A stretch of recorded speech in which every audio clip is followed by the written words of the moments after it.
Hello and welcome to Unleashed, the show that explores how to thrive as an independent professional. I'm your host, Will Bachman, and I'm here today with Susan Harte, who is the founder of Location Incentives Group. She's a site selection consultant.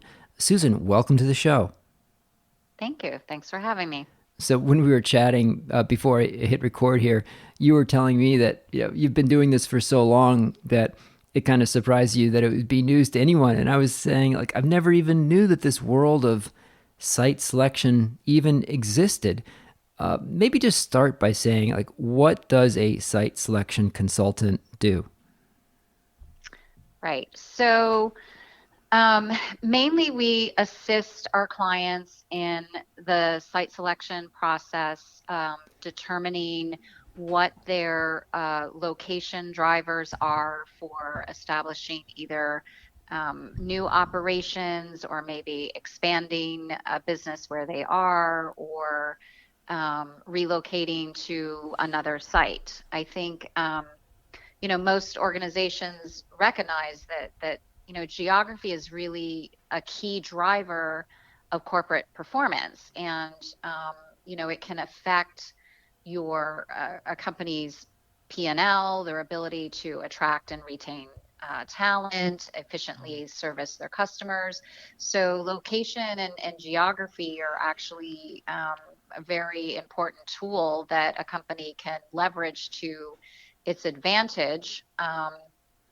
And many companies don't, oftentimes they don't go through a location analysis, and they end up moving to somewhere where maybe they saw an ad in the paper or somewhere where they know there's a good golf course. And we try to focus companies in identifying, what are the location drivers. First of all, what are the non-economic location drivers that and then once they determine that, we help them decide out of the shortlisted places that work for them, as far as labor and certain time zones and things like that. After they've determined those locations, then what is out of those locations, what's the most economic place to locate to? Okay. Now, when we talk about location, your role is distinct. I mean, you personally may be qualified for it, but typically the site selection consultant is distinct from a broker, right? So your job is Correct. not to find the specific, office building or floor or room that's available or factory, but more helping to, figure out what metro area within the East Coast, or what potential, where you might want to locate your factory in terms of county or metro area. Uh, is that right? Or you just, or maybe correct me if that's wrong. No, no, that's correct. I mean, often with a site selection team, depending on what the client's needs are, and if it's a corporate relocation, if it's an industrial project, there's all sort of subsets that can join the team. The real estate broker is one of them that usually comes in later once the locations are shortlisted. However, if you have a very specific real estate need. I've been working with a pharmaceutical company that has very specific real estate needs that sometimes you actually have to start with the real estate and find, in this region, here are the buildings that meet the criteria, and then run your location analysis backwards. But normally, a site selection team can consist of someone like me that manages the process. And then there's more specialized subsets, like a lot of warehousing and distribution operations. We can bring in a logistics consultant, and these guys can say, basically for every mile that you're away from these major customers, it's costing you X dollars a year. So that translates into a big factor in your location cost. We have very sophisticated labor analytics that determine not just the quality of labor, but the quantity of labor and what your the cost of labor is and what your retention rates are and what colleges are nearby that are going to create a pipeline of talent for what your needs are. So, there's a bunch of different subsets depending on sort of the industry and what your goals are that you want to accomplish. But typically we work with the client and we end up getting down to a subset of um, like five. We like to kind of get down to at least five locations, and then we'll bring a real estate broker in to identify potential sites for the building. But if it's an office type operation, um, the real estate broker is a little later in the game because it's usually not an issue to find sort of generic Class A, Class B office space. All right. So I want to understand some of these terms. So location drivers, you have talked about some of them, but I'd love to know, because I bet there's a long list, what that long list looks like. And I'll mention a Mm-hmm. few that you already said. I think we talked about, distance from an airport. What are the cultural amenities in that city if you're trying to attract, a certain type of talent that wants to have theater or nightlife or music? There's Mm-hmm. probably what's the you mentioned what labor is available, what skill sets are available in that area, what's the cost of labor. I'd love to hear more about retention. And then there's probably things like the distance from your customers. What's the rest of that long Mm-hmm. list of factors that you might consider? There's some are purely geographic. I don't want to be in a flood zone area where there's tornadoes, where there are forest fires. Some are time zone, especially with our contact center clients, whether they want to be Eastern. Some are regulatory, California, New York, some of the labor laws, and also whether or not it's a right to work state, which has to do with the union rules. Others are maybe where are your competitors located. Um, and then some can be sort of just corporate culture and image, especially working with foreign companies. Um, we had a Chinese customer not too long ago and had narrowed down some sites for them, and they ended up going to Princeton just because in China, because of Princeton University, it had some, a bit of prestige, they thought. So, there's numerous other drivers, I suppose, but it's often very specific to the type of industry and the client that we're working with.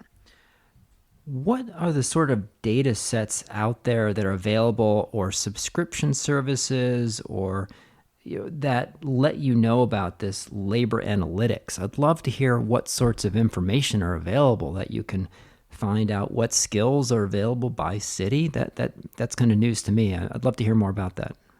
Right. So there are I think, some proprietary databases that you can get subscriptions to, and there are some groups that I think some within the big real estate firms that specialize in labor analytics. But traditionally, there's also a great source which is called the BLS, the Bureau of Labor Statistics. That's a federal resource that I think is updated every quarter. That has a huge amount of data where you can sort through, what almost county by county in any MSA or any MSA, what the comparative salaries are for an administrative assistant in Atlanta versus San Francisco. It's got all the federal SIC codes and the job codes that could show you, the employment rates, the salaries, and then every state and often every municipality within the state usually has some economic development agency, whether it's either directly an arm or branch of the government or more of a sort of marketing firm that's subcontracted out. A lot of these agencies have very good data on their workforce because, their whole job is to attract companies to come to their locations. So they're often armed with a lot of labor data. Oftentimes in site selection, we'll take a client to a location that they're interested in, and the economic development agencies will actually, if we want them to, set up meetings with other employers in the area so that they can share what their experience is and the labor market. And traditionally, yeah, the economic development agencies, I say, are a good source of that type of information. So this now we're getting into the area that really blew me away when you and I first spoke about a week ago. That I just had no idea of this world of all these economic development agencies. I'd heard of them before, but it didn't really occur to me what they were doing. It sounds like they're effectively kind of marketing arms of local governments trying to convince businesses to come and locate in their area, and that one of the big roles of the site selection consultant is not just picking a location but also seeking out incentives from these local governments to move your business to their space. Could you talk to me about that process of the incentives and just how that works? Sure. So, in most site selections, at some point, economics does become a location driver. So we, in our analysis of comparing different shortlisted sites, we usually create a comparative cost analysis between different states, different locations that include all your variable operational costs. So the cost of your labor, real estate, construction, taxes, utilities. And then we have a line where these costs are offset by incentives. So most states have incentive programs that are used to basically, I mean, they're basically pricing tools that help them compete against other states. So typically, in order to get incentives, well, there's sort of two types of incentives. They're kind of as of right incentives, which are usually tax credit based. So some states say, if you create 20 new jobs in a year, you're going to get a tax credit. And sometimes they're agnostic to the fact of whether or not it's a competitive type scenario. So some tax incentives are just straight as of right, kind of a quid pro quo. Others, though, are discretionary, and there has to be some type of a competitive strategy, because if a state thinks that they're not competing against anybody else, they're not going to waste the incentives on that client. So incentives typically are based either tax credits, sometimes they're refundable tax credits, or they have very long carry forwards. Then there's cash grants, there's real estate tax abatements, there's special bond financing.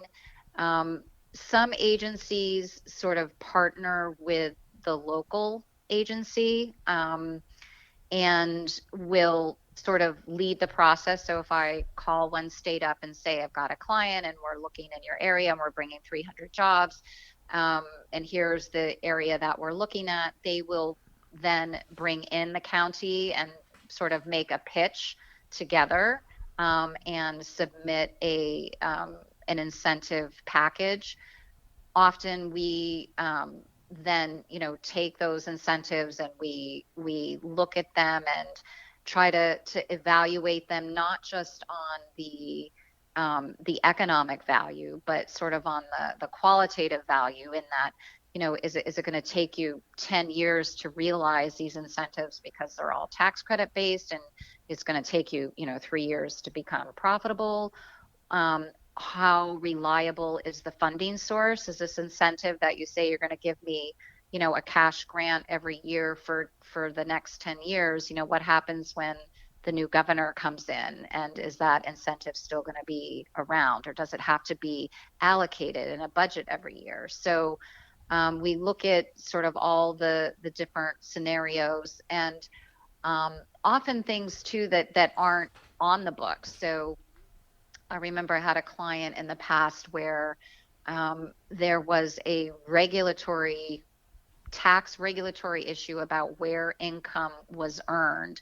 And this one rule was costing the company about $1 million a year. So the company started doing a site selection because their lease term was up and they were planning on moving out of state, although they were still, you know, they were still interested in the possibility of staying where they were. And so we went to the tax commissioner and we were able to get a ruling change that then saved this company basically $1 million a year. So that was basically, while it wasn't a programmatic incentive, it was something that we were able to do and accomplish. And that's, I think, sort of the difference of having a site selection consultant and an incentive consultant that sort of can look beyond, a website that might say, here's some benefits we can give you if you come to our location. Mm-hmm. It's interesting because it really is putting the government quite a bit much more in the space of kind of picking winners. It seems like they're just very discretionary on who they're going to tax effectively. If they're sort of doling out incentives to selected companies, it effectively means that other companies are paying higher taxes, right? Well, it's funny because there's often some tension sometimes between existing companies that are there and incoming companies, and the fact that you might have a competitor moving into the state, and they're having the advantage and benefit of maybe getting tax incentives or other incentives that you don't get as an existing business. But at the end of the day, there's very sophisticated ROI models that these economic development agencies use. And most of the time, the payback period for getting these incentives back is very short, and the ROIs are very high. So, for every dollar that you might get as an incentive, or an agency might grant as an incentive, at the end of the day, they're getting $10 back in economic activity, because that job, it's not just that job that's coming to the state and you're getting the payroll taxes for that job. Those people then are, buying houses, and they're paying real estate taxes on those houses. And the company is making, moving into a new building, and they're probably spending 10 million in FF&E, and they're paying sales tax on that. So it's not as, I guess, as random or discretionary. I mean, and also, states often want to target certain industries where they want to create an industry cluster, so then even more companies come to a specific area. So some states, and it depends on what the state's resources are, and often what their workforce resources are. So in some areas, it's interesting because you think that if you come to a state and you're going to bring really high paying tech jobs, that you're going to get a lot of incentives because it's a high economic multiplier. But in some areas, it's the blue collar worker. You might get more incentives for a distribution center project, because in that area, that is the demographic that the state needs to employ. So it really just depends on, the area. And many states have very different levels of incentives depending on where you go.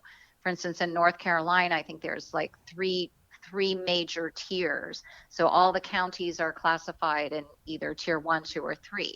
And the level of incentives greatly varies for the same project depending on which tier county you go to, because they can use incentives as a tool to basically, direct economic activity in certain areas of the state that they feel need more development. So, who makes the call on these decisions? At what level? Is this a political appointee that's making these decisions? Is this more just sort of career type administrators who are making these decisions? What's sort of the approval process? Is there different levels of approval depending on the size of the incentive? Just tell me a little bit about how that process works. Right. Well, it's extremely diverse across the state. So in some states, you're dealing with sort of a quasi-governmental agency. Usually, when you start out in the process, you have somebody who's sort of like a project manager who takes all the information, is the first one to kind of reply about the programs that are available and what this company might be eligible for. Then they usually put together a term sheet. And in most cases, with the state, it's usually a cabinet level position like the Secretary of Commerce. Or like in New York State, there's Empire State Development Corporation, which is a quasi governmental public private corporation, and there's a director of that organization. So usually there's a committee type process, and then final approval is made by somebody sort of a cabinet level. If it's at the municipal level, it's usually a town board or a city council that has to approve these benefits. And then if it's a really sexy, big, high profile project like GE moving from, I think they moved from Connecticut to Massachusetts.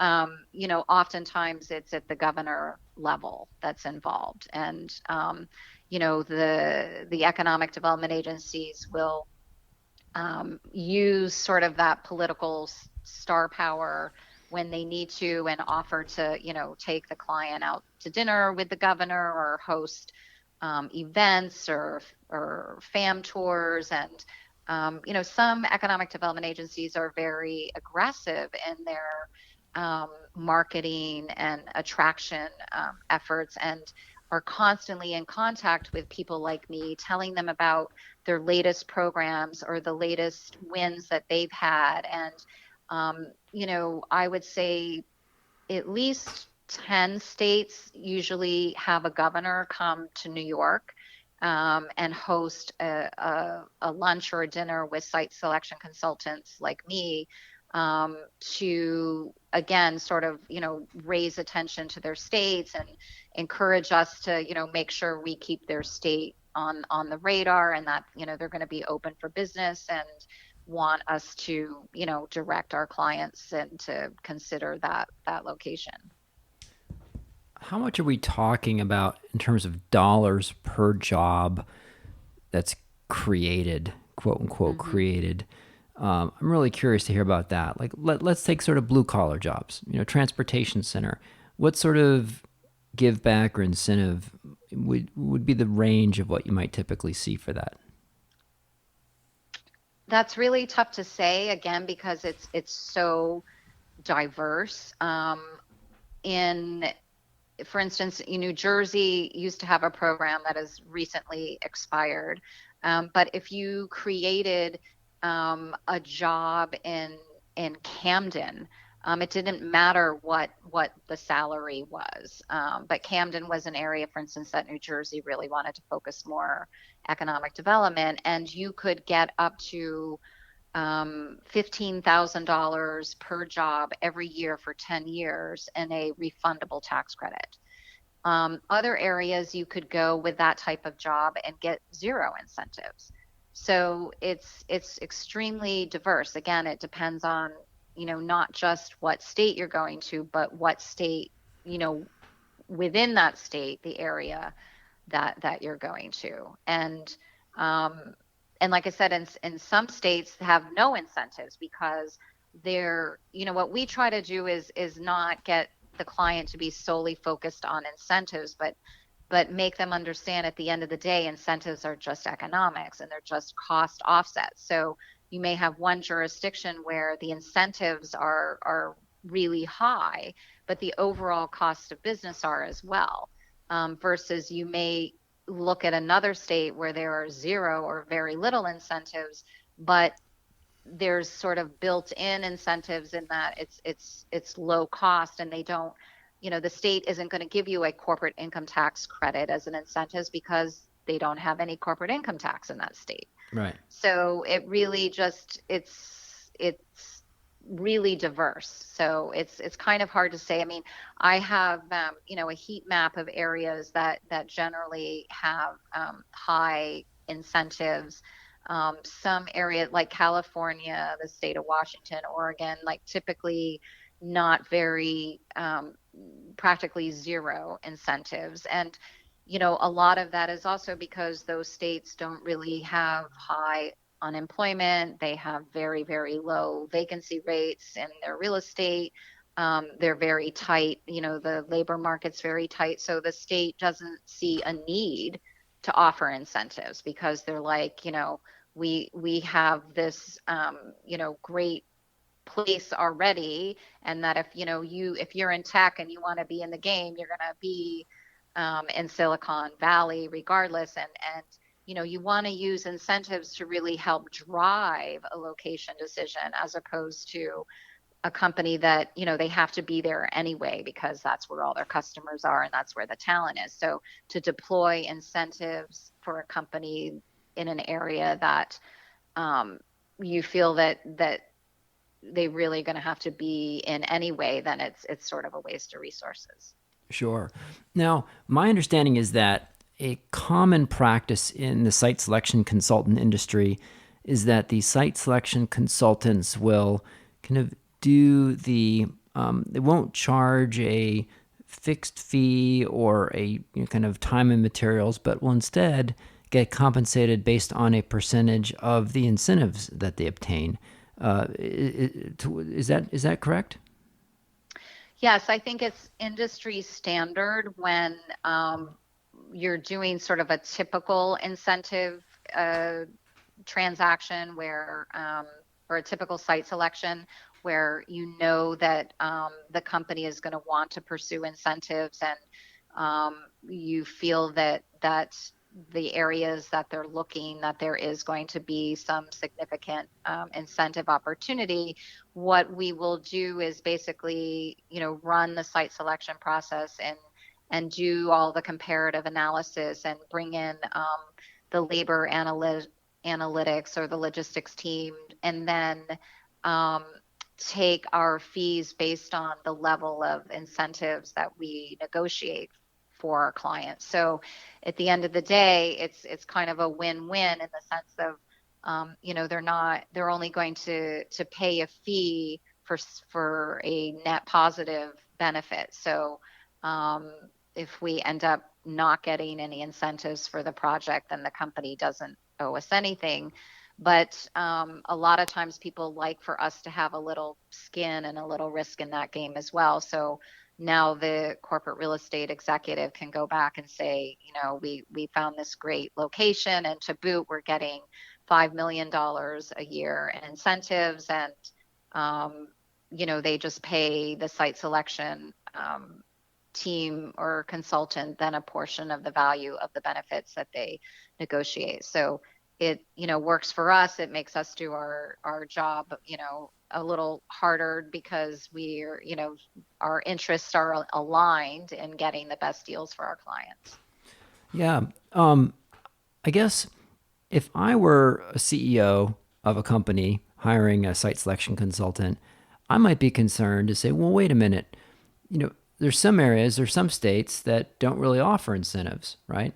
So I'm thinking my site selection consultant is not going to be super excited about, really banging the drum for those areas. Like you just mentioned, Washington, California, Mm-hmm. they don't really offer a lot of incentives.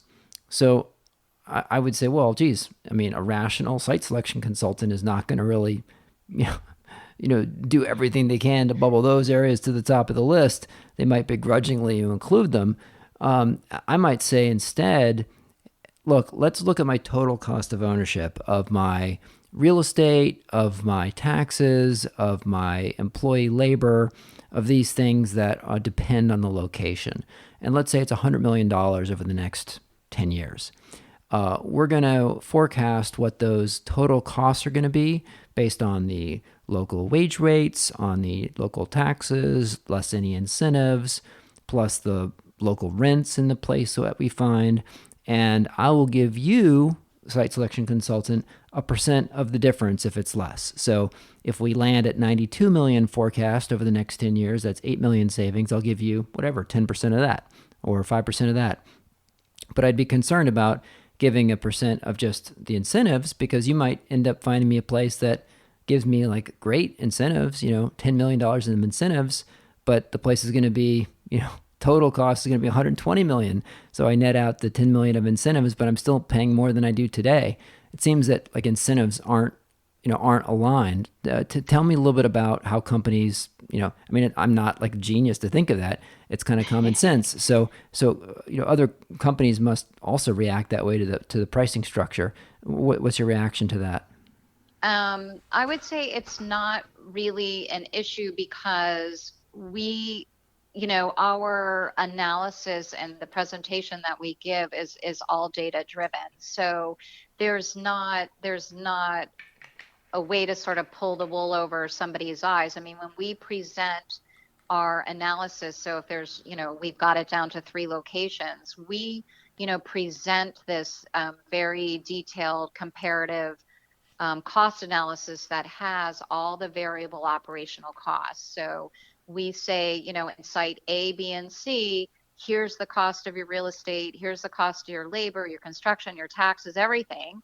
And then here's the incentives that are being offered.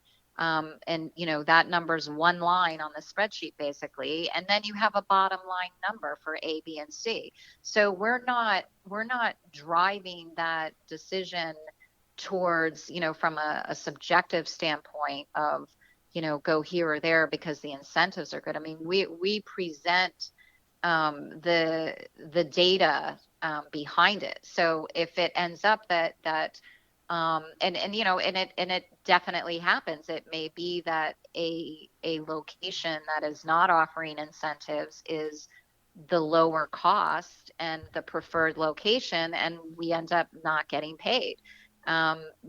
And sometimes there is a lower cost location that is not getting incentives, but the company prefers to go to a location that actually is offering incentives.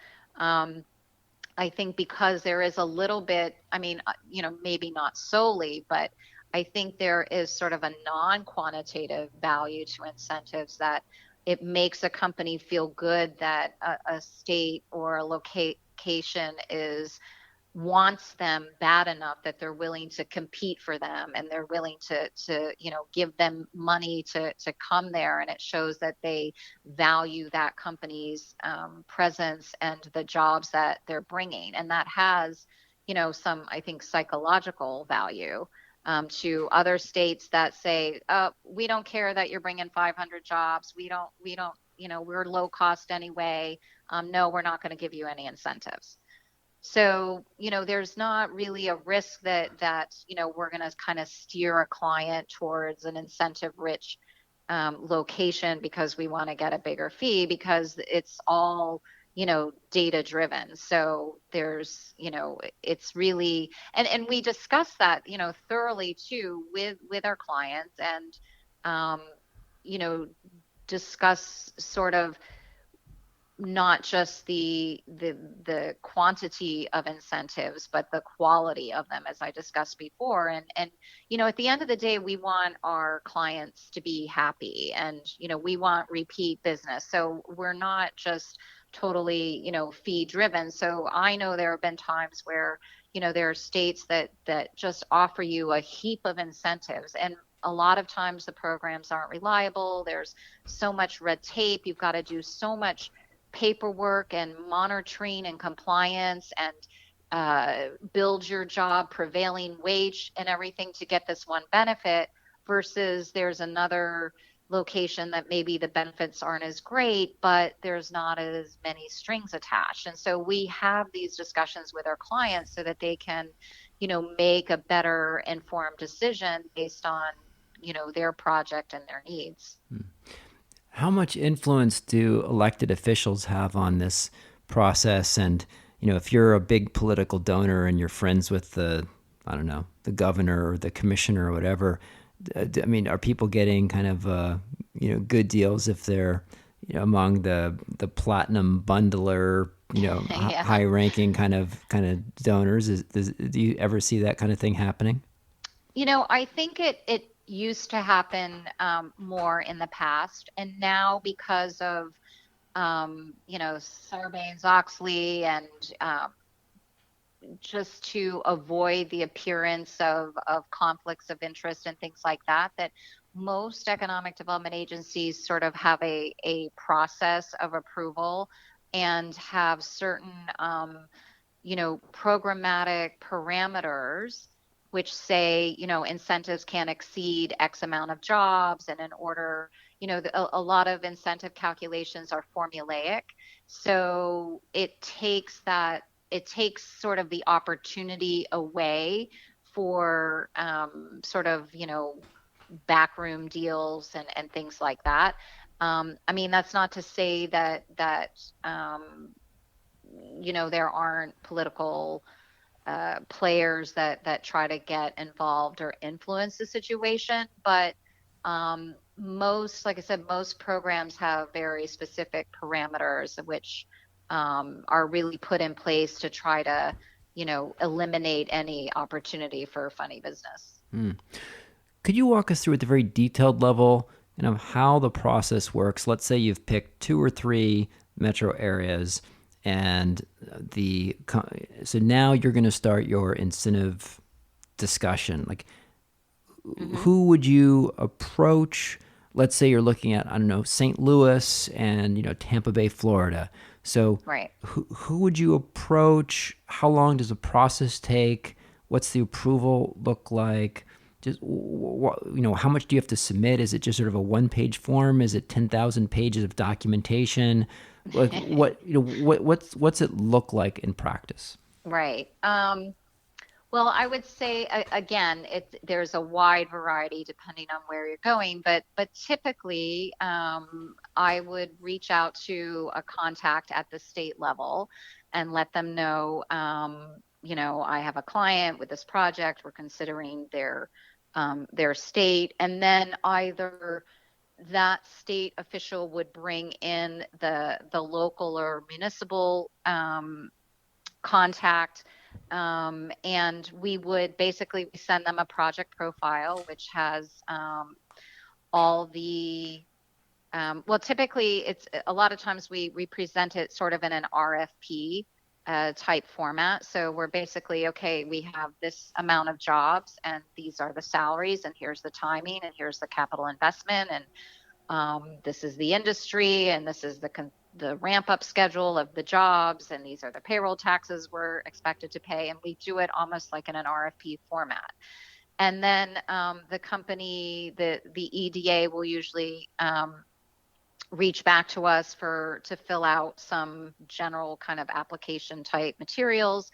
Then there's usually, depending on how involved the client wants to be, like sometimes we'll have a meeting with the economic development agency. Sometimes the client has no interest in having a meeting and a dog and pony show. So then typically the the county and the state will return to us a term sheet that basically says, okay, here's what we're willing to do for you. And then, we look at that, we analyze it, we look at comps of similar companies to see what they get and is that on par. And, often try to push to get a little bit more in value, or maybe, we try to mitigate some of the risks. So, a lot of times incentives will come with strings like you have to maintain, 80% of the jobs, and maybe it's a company that has surge labor, and so that's not really going to fit for us. So we try to, go through all the technicalities and then basically negotiate best and final offers.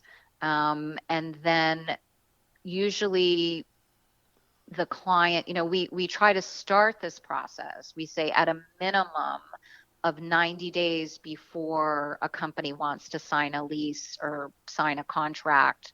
And often we do this process, and a kind of another advantage of having a site selection consultant. We do it, we keep the name of our client confidential. So, a lot of times secrecy is very important, especially if a company is relocating out of state. They don't want all their people starting to quit before they've made a decision. They might not want their customers to know. They might not want their competitors to know that, they're coming into a market. So keeping this, their name out of the process until sort of the very last second possible helps, control the flow of information and the transaction details. So we start the process about at least 90 days beforehand, because oftentimes for final approval of the incentive package, it usually has to be approved by some kind of a board, like I mentioned earlier, or a city council or town board. And often these boards only meet once a month. So, you want to give yourself as much lead time as possible to go through the process. And let's say you get one of these offers from the local economic development agency. Are those typically kind of binding? I mean, if you say, okay, great, we'll move to St. Louis or move to Tampa Bay, how confident are you that they're going to actually stick with it? Or then does it have to go get approved? And even once it's approved, is it kind of locked in stone, like you can count on it? Right. So look, in any transaction, like there's always going to be risk, that the company, that the locality or the state does not follow through. In all my experience, I would say one state in particular has not been very good, and has not funded their programs and sort of kept up their end of the bargain. But I would say most states are very good at keeping the promises and delivering what they're promised, because again, if they get a reputation of not delivering what they have approved, then no one else is going to come to that state. And that's the history that we know too. I know what markets are really solid, and I know which ones have a little greater risk. And I think I did a deal for Maytag like 10 years ago, and they were doing something in Iowa, and the council chairman, I called his house, and his wife literally, had to go out in the field to the tractor, to get the guy to like approve this final thing or whatever. So, there's all kinds of levels and that you deal with. And, at some states, the incentives are very centrally controlled and administered, and in others, it's very decentralized. So they leave it, up to the regional people to decide. And some states, the bulk of your incentives and value of benefits come from the local level, from real estate taxes or sales tax exemptions, and not from the state. And some are vice versa. Some states do not allow the localities to offer somebody a real estate tax abatement. So it's really extremely varied. Wow. Well, certainly when Amazon did their whole HQ2 competition, it was so much in the news. And Yeah. it's interesting to hear that that's not the exception. This is happening all the time. Amazon did it maybe at a larger scale, but Yeah. it's just happening every single day. Well, Susan, this was really a fascinating discussion. If people wanted to follow up with you, where's the best place to find you online? Um, Actually, LinkedIn is pretty good. It's just Susan Hart at location incentives.